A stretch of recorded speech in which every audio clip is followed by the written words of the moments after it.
Hello guys, ఎలా ఉన్నారు? అందరూ బాగున్నారా? అండ్ న్యూ ఇయర్ రోజు చాలా చాలా బాధాకరమైన విషయం ఒకటి జరిగింది ఫ్రెండ్స్. అది ఏందో చూద్దాం రండి. ఆ కార్ వచ్చేసి తార్ కార్ అన్నమాట.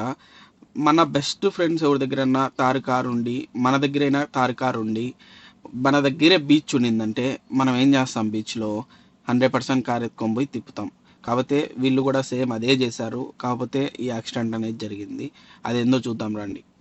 బీచ్ లేకి వస్తాం. బీచ్లో ఇలా మనం స్ట్రైట్గా పోతాం, మళ్ళీ వస్తాం, స్ట్రైట్గా పోతాం, ఇలా చేస్తూ ఉంటాం. కాకపోతే ఇక్కడ ఏం జరిగిందంటే ఒక చాట్ మాత్రం ఎల్ షేప్లో ఉంది, స్ట్రైట్గా లేదు. వీళ్ళు చేసిన తప్పు ఏంటంటే నైట్ టైంలో వీళ్ళకి కనపరాకుండా ఎత్తుకొని వచ్చేసి సేమ్ అలానే ఎంజాయ్ చేద్దామని స్టార్ దింపారు.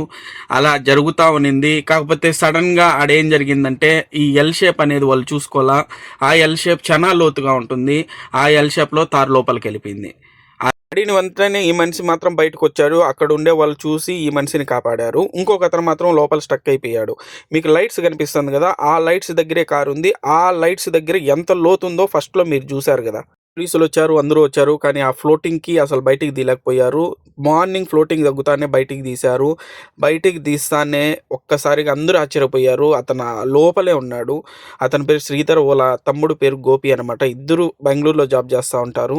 కాకినాడకి చెందిన వాళ్ళు. ఇక్కడ గోదావరికి వచ్చి ఇక్కడ బీచ్లో ఇలా జరగడం అనేది చాలా బాధాకరం. నాకైతే లోపల విజువల్స్ చూస్తానే నిజంగా చాలా బాధేసింది. అంత బాధేసింది. ఏం చేద్దాం ఫ్రెండ్స్, అందుకనే బీచ్లో అసలు కార్లు వేసుకొని అసలు ఎవరు కూడా వెళ్ళకండి. ఇలా ఉంటుంది, ఎప్పుడు ఒకటేలాగా ఉండదు టైం.